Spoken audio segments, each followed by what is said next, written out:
찬양을 듣다 보니까 진짜 우리 예수님 아니면은 우리가 이 자리에서 이렇게 만날 일도 없고, 또 예수님 아니면은 우리가 이렇게 서로 마음을 나눌 필요도 없는 사람들인데, 예수님 덕분에 믿음 안에 이렇게 한 가족 된 것이 얼마나 행복한지 모르겠습니다. 오직 우리 하나님께만 모든 영광이 돌려지는 이런 우리의 삶이 되고 또 우리의 생활이 되면 정말 좋겠다는 생각이 좀 듭니다. 제가 대학원을 할 때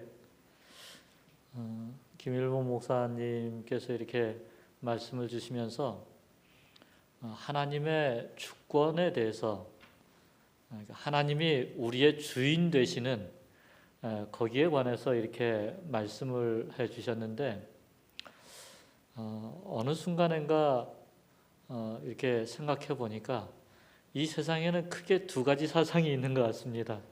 그 하나님의 주권에 관한 그런 하나님이 우리의 주인이라는 사상과 내가 내 인생의 주인이라는 사상, 이 두 가지가 있는 것 같습니다. 근데 우리는 하나님이 나의 주인이시고 이 세상 모든 만물의 주인이시라는 것을 인정하며 사는 사람들입니다. 그렇기 때문에 우리의 모든 생각과 나의 모든 어떤 삶의 모습이 하나님 중심이 되어 갈 때 그 삶이 진짜 의미 있는 삶이고, 또 그 삶을 통해서 하나님께서 영광 받으시는 삶이라고 믿습니다. 오늘 우리 마석교회의 우리 모든 성도들의 삶이 나 중심이 아니라 예수님 중심의, 하나님 중심의 삶이 되기를 간절히 소망합니다. 우리 하나님의 말씀 사무엘상 6장 7절부터 15절까지 있는 말씀입니다. 오늘 4장, 5장 이 부분은 좀 잠시 간략하게만 우리가 요약을 하고 오늘 6장을 중심으로 좀 보도록 하겠습니다. 제가 몇 부분만 좀 봉독해 드리겠습니다. 사무엘상 6장 7절, 그러므로 새 수레를 하나 만들고 멍에를 메어보지 아니한 젖나는 소 2마리를 끌어다가 소의 수레를 메우고 그 송아지들은 떼어 집으로 돌려보내고 여호와의 궤를 가져다가 수레에 싣고 속건제로 드릴 금으로 만든 물건들은 상자에 담아 궤 곁에 두고 그것을 보내어 가게 하고, 보고 있다가 만일 궤가 그 본 지역 길로 올라가서 벳세메스로 가면 이 큰 재앙은 그가 우리에게 내린 것이요, 그렇지 아니하면 우리를 친 것이 그의 손이 아니요 우연히 당한 것인 줄 알리라 하니라. 12절입니다. 암소가 벳세메스 길로 바로 행하여 대로로 가며 갈대에 울고 좌우로 치우치지 아니하였고, 블레셋 방백들은 벳세메스 경계선까지 따라가니라. 14절입니다. 수레가 벳세메스 사람 여호수아의 밭 큰 돌 있는 곳에 이르러 선지라. 무리가 수레에 나무를 패고 그 암소들을 번제물로 여호와께 드리고, 레위인은 여호와의 궤와 그 궤와 함께 있는 금 보물 담긴 상자를 내려다가 큰 돌 위에 두매 그날에 벳세메스 사람들이 여호와께 번제와 다른 제사를 드리니라 그랬습니다.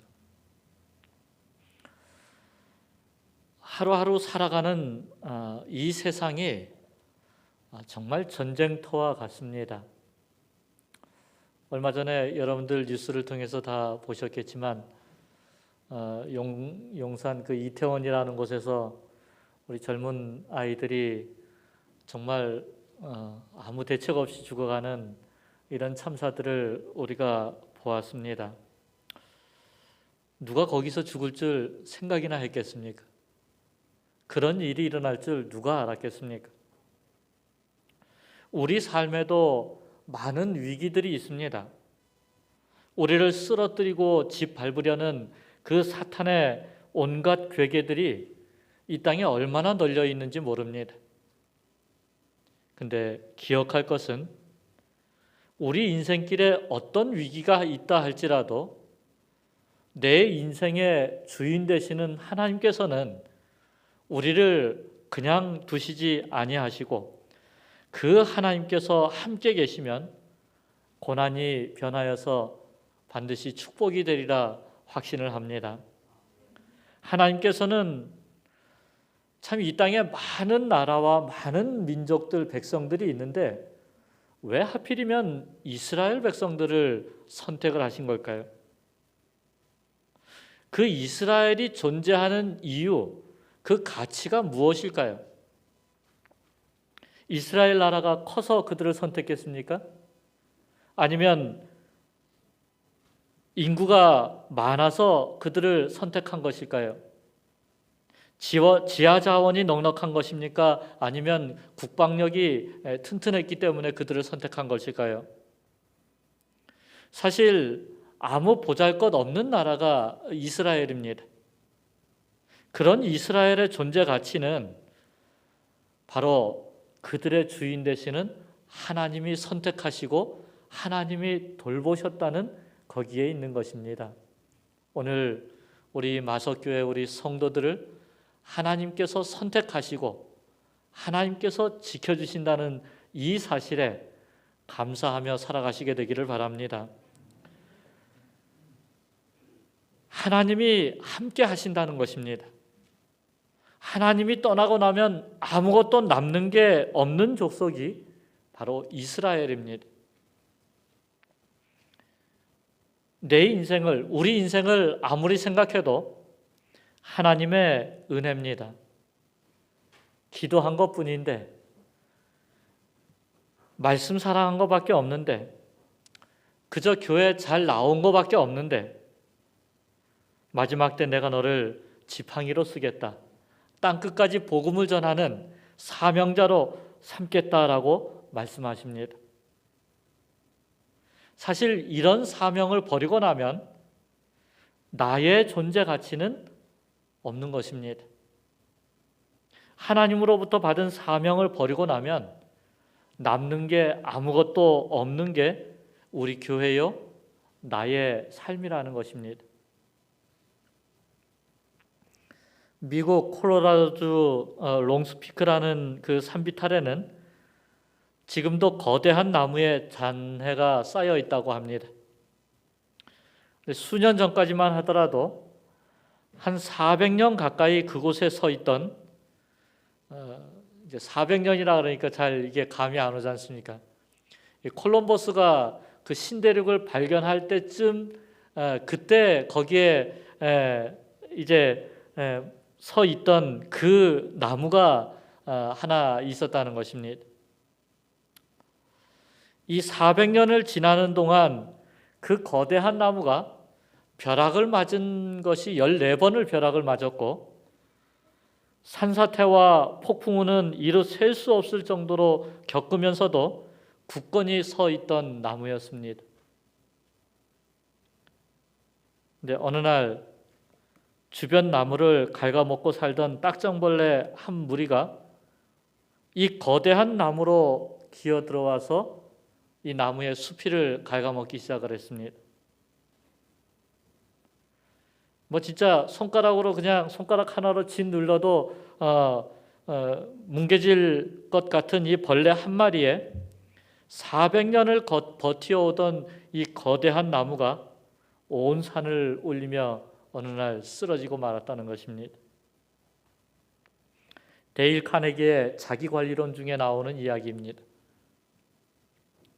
출애굽기와 레위기에 보면 하나님은 아론 가문을 이스라엘의 제사장으로 세워서 위임식을 거행하는 장면이 나옵니다. 아론 가문의 제사장들은 출애굽과 가나안 정복 여정을 이끌었던 그러한 제사장 가문이었습니다. 사사시대 끝자락까지 이스라엘의 영적 지도자로 그 자리를 지켜왔던 가문입니다. 비바람 천둥 번개를 맞으며 꿋꿋이 서 있던 이 롱스피크의 나무처럼 말입니다. 그런데 사사시대 마렵에 하나님을 두려워하지 않고 제사장 직무를 멸시하던 홈리와 비느하스, 그 엘리의 딱정벌레 같은 두 이 아들에 의해서 아론 가문의 제사장 직분이 한순간에 무너지고 맙니다.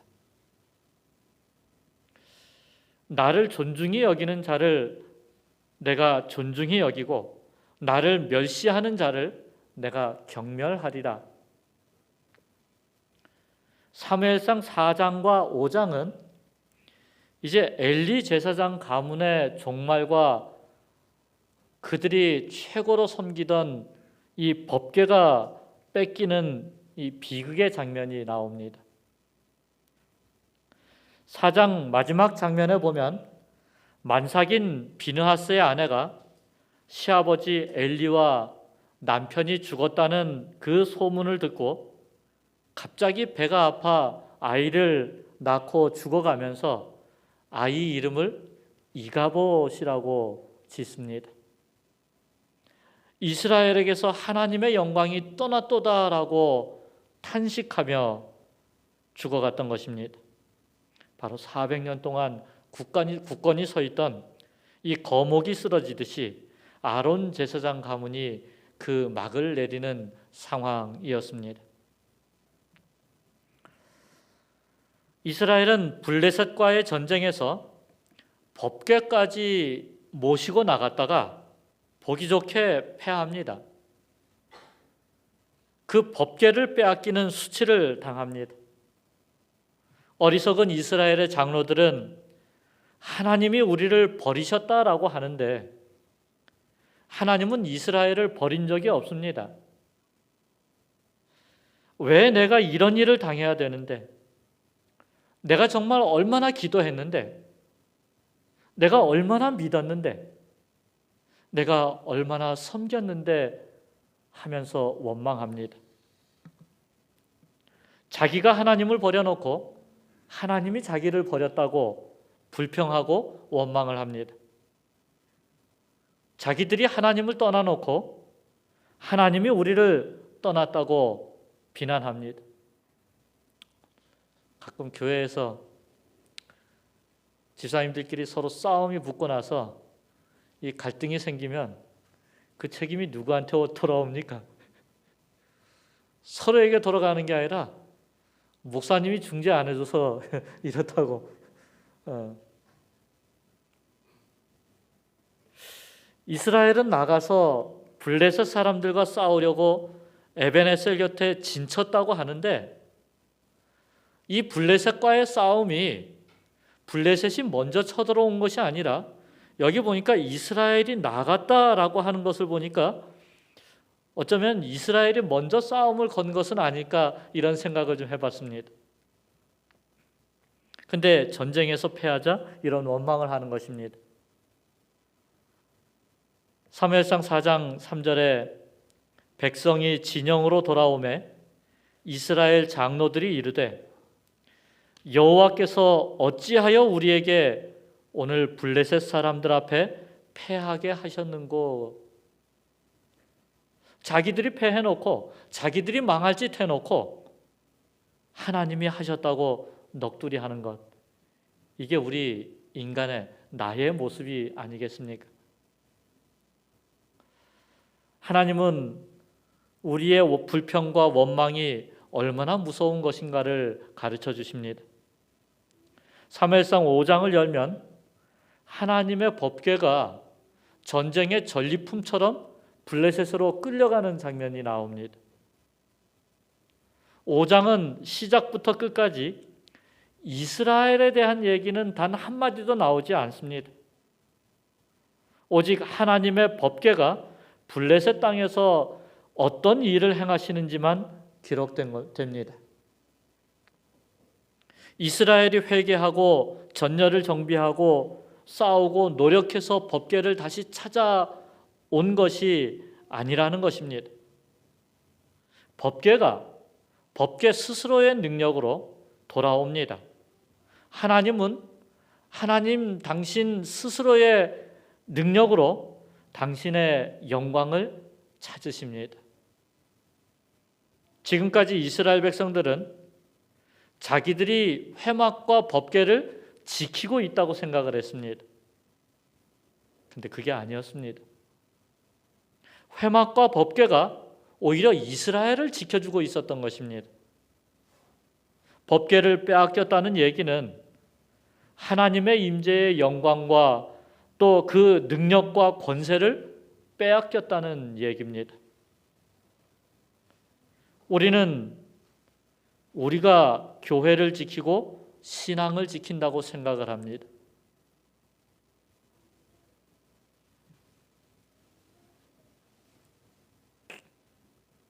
내가 이 교회를 지키고 내가 이 하나님의 영광을 지켜나간다라고 생각을 합니다.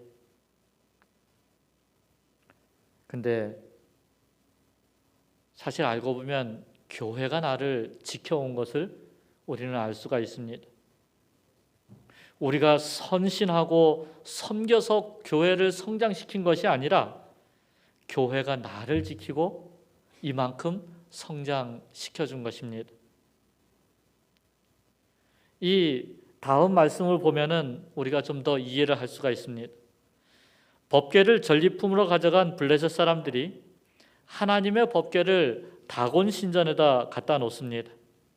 이 다곤 신은 여기 그림에 보이는 것처럼 상체는 어떤 장군의 그런 왕의 그런 모습이지만 하체는 물고기 모양을 하고 있습니다.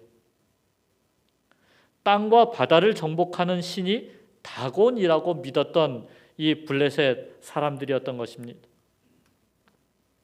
철저한 혼합주의 사상입니다. 하나님의 법궤를 이 다곤 신전에 모시고 지금까지 자기들을 돕던 다곤 신에다가 출애굽의 그 여정에서 수많은 나라들을 무찌른 법궤까지 자기들을 돕는다면 블레셋은 천하무적이 될 것이라고 생각했던 모양입니다. 그런데 하나님께서 가장 싫어하시는 것이 진짜에다 가짜를 섞고 진리에다 오류를 섞고 진리에 미신을 섞어서 하나님의 영광에 인간의 욕망을 섞어 넣는 이런 혼합주의를 가장 싫어하십니다. 하나님 말씀에 내 생각을 섞지 말아야 합니다. 하나님 말씀에 내 욕심을 집어넣지 말아야 하는 것입니다. 여기 보십시오.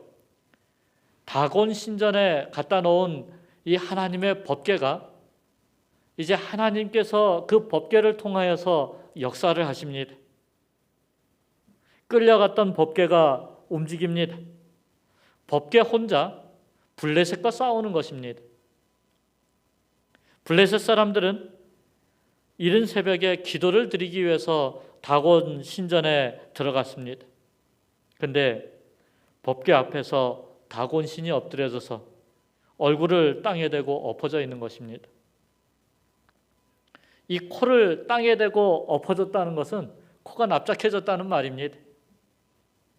다곤 신상을 겨우 세워놓고 그 다음날 새벽에 또 가보았더니 이번에는 다곤의 머리가 잘리고 두 손목이 부러져서 신전 문지방에 내동댕이 쳐져 있는 모습을 보게 되었습니다. 당시 중동에서는 이 폐장의 머리를 베는 관습이 있었다고 합니다. 너희들이 여호와의 법궤를 이긴 것이 아니라 법궤가 너희 진영에 들어왔다는 얘기는 이미 법궤가 블레셋 너희를 정복했다는 뜻입니다. 폐장 다곤 신의 머리를 부러뜨리고 그 손목을 부러뜨린 것입니다. 다곤 신의 손목이 잘라졌다는 것은 다곤 신은 손목이 잘리면 싸울 수 있습니까? 이미 싸울 힘을 잃은 패장이라는 뜻입니다. 세상을 다스리고 세상을 다스리고 싸우고 일하시는 분은 오직 한 분 하나님뿐이시라는 것입니다. 역사를 심판하시고 기적을 행하시는 분은 오직 한 분 하나님이시라는 선언을 하고 있는 것입니다. 이 5장 한 장 안에 여호와의 손, 이 손이라는 말이 4번이나 하나님의 손이 4번이나 반복해서 나옵니다. 하나님의 손이 세상을 만드셨습니다. 하나님의 손이 세상을 다스립니다. 하나님의 손은 하나님의 백성을 빚어 만드셨습니다. 쓰러지고 넘어지고 상처난 하나님의 백성들을 일으키고 치료하고 회복하시는 분이 우리 하나님의 손이라는 것입니다. 하나님의 손은 적을 물리치고 또 심판을 베푸십니다. 하나님의 손이 내 마음에 세상을 향한 마음들이 있다면 그것을 다 물리쳐 주시고 오늘 정결한 마음으로 하나님 앞에 기도할 수 있는 저희 모두가 되기를 바랍니다. 법궤가 블레셋 땅 가는 곳곳마다 하나님의 손이 그곳을 칩니다. 심판하십니다. 다곤 신상은 부러지고 도시 백성들은 피부병으로 쓰러지고 물이 익은 곡식 들판이 쥐들로 쑥대밭이 됩니다. 이 블레셋 땅 아스돗에 있던 법궤를 가드로 옮깁니다. 가드에 있던 법궤를 에그론으로 옮깁니다. 가는 곳곳마다 주민들이 아우성입니다. 우리 주님께서 이런 말씀을 하셨습니다. 내가 이 반석 위에 내 교회를 세우리니 음부의 권세가 이기지 못하리라. 세상이 교회를 짓밟고 비난하고 온갖 욕을 하지만 결국 음부의 권세가 이 교회를 이기지 못한다는 것입니다. 세상이 우리를 비난하고 우리를 넘어뜨려 노력해서 우리가 실패할 수는 있을지 모르지만 이 하나님의 백성을 이 세상이 함부로 어떻게 하지 못한다는 사실입니다. 법궤는 스스로 영광을 지키고 교회는 하나님의 교회는 하나님께서 스스로 그 영광을 찾게 해 주실 것입니다. 모든 사람들은 이 땅에서 성공하고 번영하고 형통하고 건강하고 잘 되기를 바랍니다. 그건 목사인 저도 마찬가지입니다. 하나님 안에서 성경 안에서 이런 성공과 번영이 없는 것은 아닙니다. 분명히 있습니다. 그러나 부자가 되고 건강하게 사는 것은 하나님 뜻이고 의롭고 진리를 따라 믿음대로 살다가 때로 고통과 아픔과 가난과 핍박을 겪는 것은 실패요 저주라고 생각한다면 그것은 오해라는 것입니다. 초대교회는 쫓겨나고 숨어 살면서도 하나님을 경험했습니다. 사자의 밥이 되어 순교하고 경기장 횃불이 되어서 화형을 당하고 목베임을 당하면서도 복음을 지키고 하나님을 배신하지 않았습니다. 그 누가 그 순교한 초대교인들을 실패자라고 할 수 있겠습니까? 근데 그러던 어느 날 이 고난받던 기독교가 콘스탄틴 대제에 의해서 공인되고 기독교가 세상의 지배자가 되고 돈과 권력을 가지게 됩니다. 이때부터 성공은 하나님의 복이고 고난은 실패의 삶이라는 이 기복신앙이 싹트게 된 것입니다. 사도행전 3장 6절에 보면 베드로가 은과 금은 내게 없거니와 내게 있는 이것을 내게 주노니 나사렛 예수 그리스도의 이름으로 일어나 걸으라 그랬습니다. 초대교회는 예수님의 이름, 예수님의 권세가 있던 교회였습니다. 그런데 가톨릭이 세상을 지배할 때부터 은과 금은 모자람이 없었지만 나사렛 예수 이름의 권세, 그 능력은 없었던 것입니다. 안진뱅이를 일으킬 힘이 없었습니다. 쓰러지고 넘어지는 이 시대를 역사를 일으킬 힘이 없는 이 종교로 전락되고 말았던 것입니다. 복음의 능력, 예수 믿고 사는 신앙은 내가 하나님의 자녀가 되고 그리스도인이 되었다는 것은 무엇을 의미하는 것일까요? 재림 성도가 이 재림 성도의 존재 가치는 어디에 있는 걸까요? 힘든 세상에서 하루하루 버티며 사시는 분들에게는 죄송하지만 하나님의 백성은 그래도 이 역사의 책임을 외면하지 않고 하나님을 의지하고 하나님을 바라보는 믿음의 백성의 삶을 살아갈 때 그 존재 가치가 있다는 것입니다. 때로 사업이 어려워지고 의를 행하다가 고난을 당하고 복음대로 살다가 어려움을 겪을지라도 그것을 자랑으로 여기는 것입니다. 건강할 때도 하나님께 감사하고 병중에서도 실망하지 않고 불평하지 않고 하나님을 의지하는 것, 이것이 그리스도인의 삶이라는 것입니다. 나이 들면 몸도 약해지고 또 하던 일도 내려놓고 조금은 불편하게 살아야 합니다. 그러나 그럼에도 하나님의 자녀된 품격과 당당함과 위엄을 잃지 말고 사시는 우리 성도들 되기를 바랍니다. 여러분들이 헌신하셨던 그 젊은 날의 열정과 그 충성을 우리 하나님께서는 분명히 기억하고 계시는 것입니다. 여러분, 이스라엘 백성들이 믿음을 잃어버리고 여기 고린도후서 4장 16절에 우리의 겉사람은 낡아지나 우리의 속사람은 날로 새로워지도다 그랬습니다. 로마서 8장 18절도 생각하건대 현재의 고난은 장차 우리에게 나타날 영광과 비교할 수 없도다라고 말씀합니다. 오히려 내가 초라할 때 당당하게 외치며 살라는 것입니다. 이것이 하나님의 영광이요 십자가 신앙이라는 것입니다. 이스라엘 백성들이 믿음을 잃어버리고 하나님을 멸시할 때 하나님의 법궤는 이방인의 전리품으로 끌려갑니다. 하나님의 법궤가 영광의 집을 잃어버리고 다곤 신당에서 전세살이를 합니다. 하나님의 영광이 수모를 겪습니다. 그러나 여기에서 야훼 종교가 끝나는 것이 아니라 여기서 여호와를 향한 신앙이 새롭게 시작된다는 것입니다. 이 수모로부터 하나님의 역사는 다시 시작됩니다. 하나님께서 말씀하십니다. 이사야 48장 11절에 나는 나를 위하여 일을 이룰 것이라.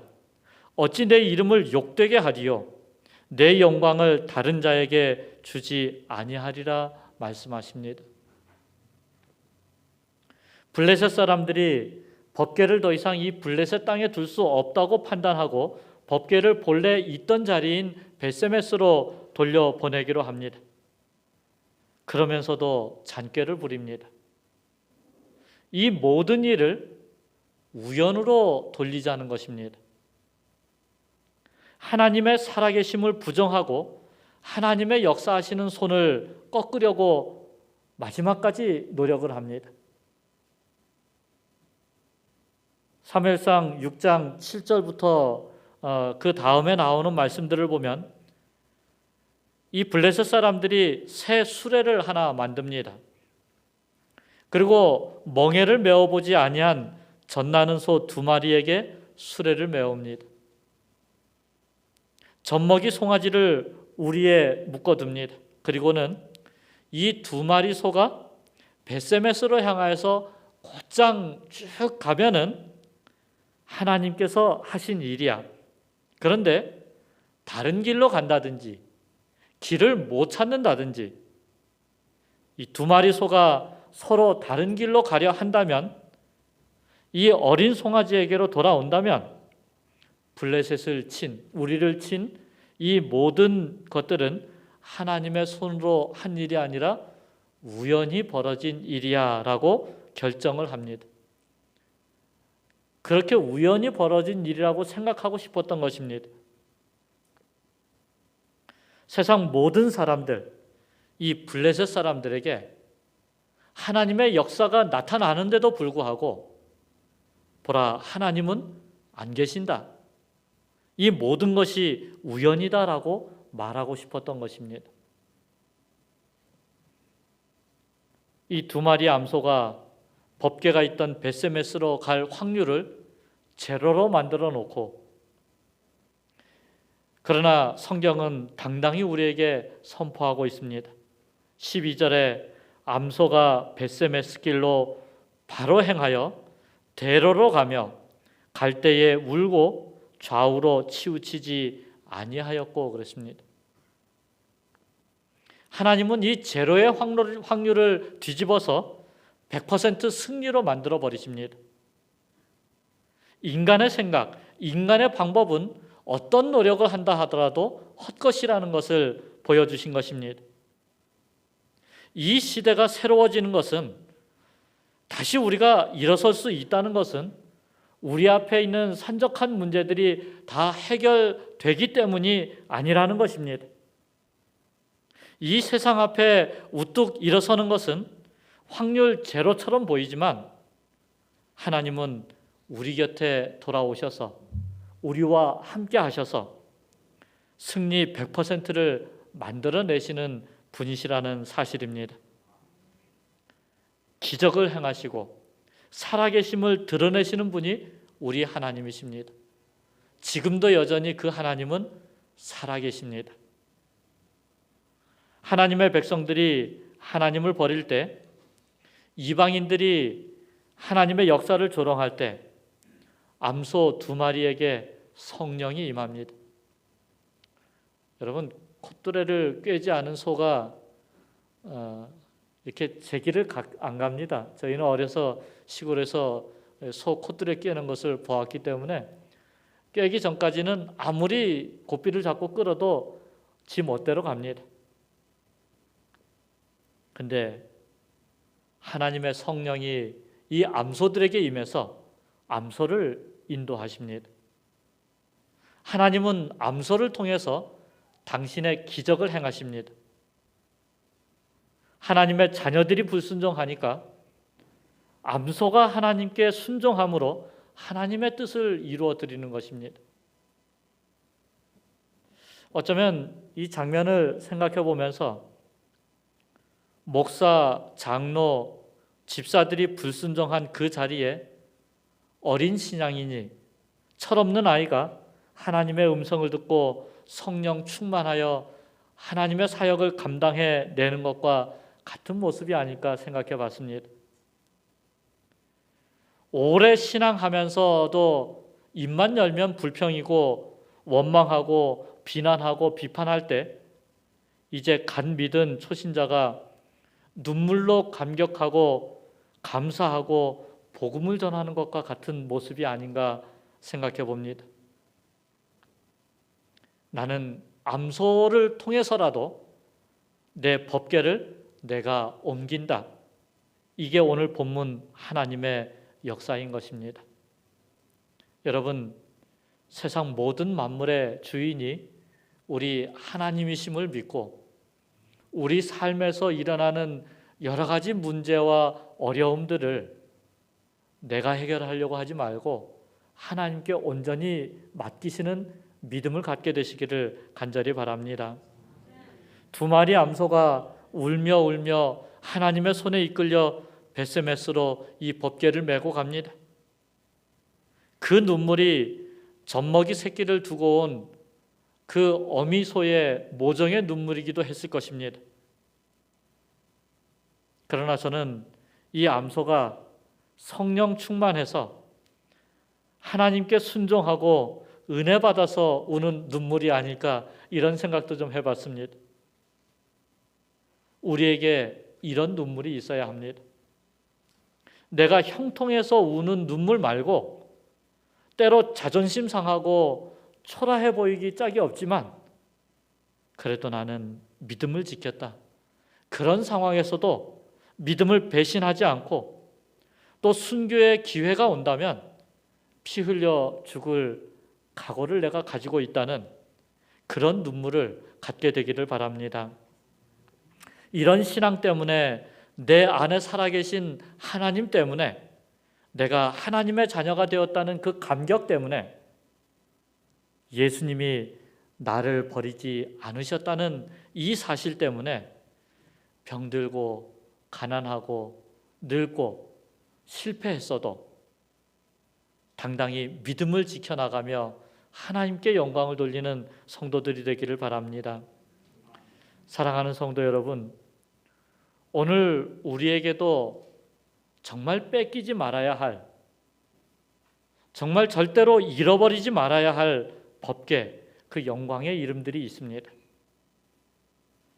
내가 하나님의 자녀가 되었다. 나는 우리 주 예수 그리스도 만왕의 왕이신 그분의 신부다. 우리 주님이 피 흘려 나를 의롭다 세워주셨다. 그러니 누가 나를 정죄하리요? 이 믿음이 있게 되기를 바랍니다. 주님이 나를 성도라 말씀하시니 이 성도, 의인이라는 이 이름을 더럽히지 않고 수치를 당하지 않도록 지켜내야 하는 것입니다. 교회에서 앞장서서 짐을 지고 사는 사람들이 꼭 성공하고 형통하지만은 않습니다. 저분이 잘 돼야 되는데, 그런데 그분이 어려움을 겪을 수 있습니다. 손해를 보고 사업을 접고 때로는 몸이 병들고, 근데 바로 그때가 십자가 신앙을 붙들고 바로 그때가 하나님께 영광을 돌릴 기회가 아닙니까? 흔히 저런 지경이 되었는데도 변함없이 하나님을 찬양하고 하나님께 감사하는 그것이 진짜 믿음이 아니겠습니까? 자녀들에게 내 신앙은 이런 것이었어, 기록을 남길 만한 흔적을 남기는 것, 내가 구원받은 빛의 자녀임을 증명할 수 있는 기회로 만들어내는 것, 이것이 복음의 능력이요 십자가의 영광인 것입니다. 재림의 신앙인 것입니다. 이번 연말 기도 중간에 암소에게 성령의 임재를 빼앗기기 전에 우리로 다시 타오르게 해달라고 리이그나이트, 부르짖는 그 시간을 갖게 되기를 바랍니다. 이 땅의 백성들이 우리 교회 같은 이 교회에 기대를 갖는 것 같지도 않습니다.